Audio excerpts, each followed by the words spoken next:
Hello दोस्तों, ये कहानी है नजरिए की, पर्सपेक्टिव की। एक बार की बात है, एक बूढ़ी औरत थी जो हमेशा रोती रहती थी। उसकी बड़ी बेटी की शादी हुई थी अम्ब्रेला मर्चेंट से और छोटी बेटी की शादी हुई थी नूडल वेंडर से।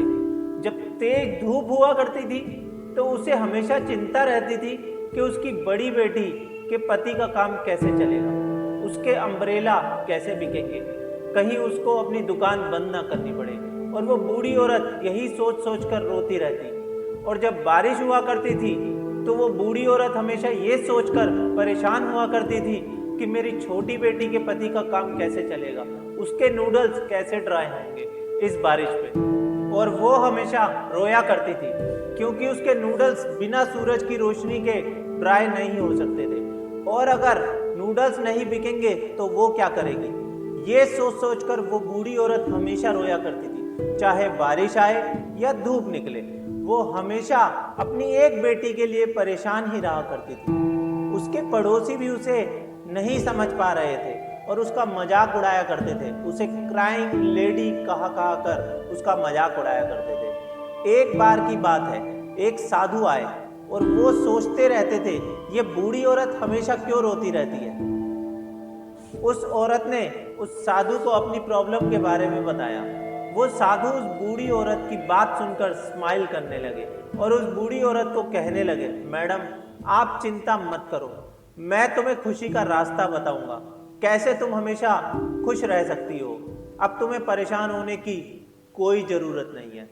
उस बूढ़ी औरत को एक आशा की किरण दिखाई दी और उसने उस साधु से कहा, प्लीज मुझे कोई रास्ता बताइए जिससे मैं खुश रह सकूं। उस साधु ने कहा, यह बहुत आसान है, तुम्हें बस अपना नजरिया चेंज करना है, उन दोनों के बारे में सोचने का।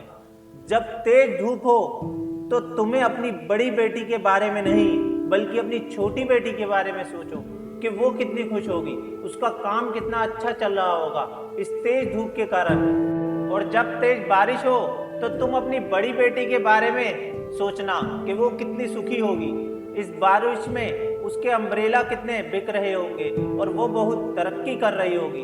उस बूढ़ी औरत ने वैसा ही किया जैसा उस साधु ने उस बूढ़ी औरत को कहा। उसके बाद वो बूढ़ी औरत हमेशा खुश रहती और अब सब लोग उसे द स्माइलिंग लेडी कहा करते थे। तुम देखते हो अपनी जिंदगी में कि हर सिक्के के दो पहलू होते हैं। ये तुम्हारे ऊपर डिपेंड करता है कि तुम उस सिक्के के कौन से पहलू को कैसे देखते हो। उस बूढ़ी औरत के जीवन में कुछ भी चेंज नहीं हुआ। अभी भी कभी तेज सूरज निकलता था और कभी तेज बारिश हुआ करती थी। कोई चेंज नहीं आया। उसकी दोनों बेटियों के काम में भी चेंज हुआ तो बस वो बूढ़ी औरत और उस बूढ़ी औरत को देखने के नजरिए में। ये है एक सुखी जीवन जीने का मंत्र। ये दिशा मोटिवेशनल चैनल की तरफ से एक मोटिवेशनल स्टोरी है। खुश रहे, सुरक्षित रहे।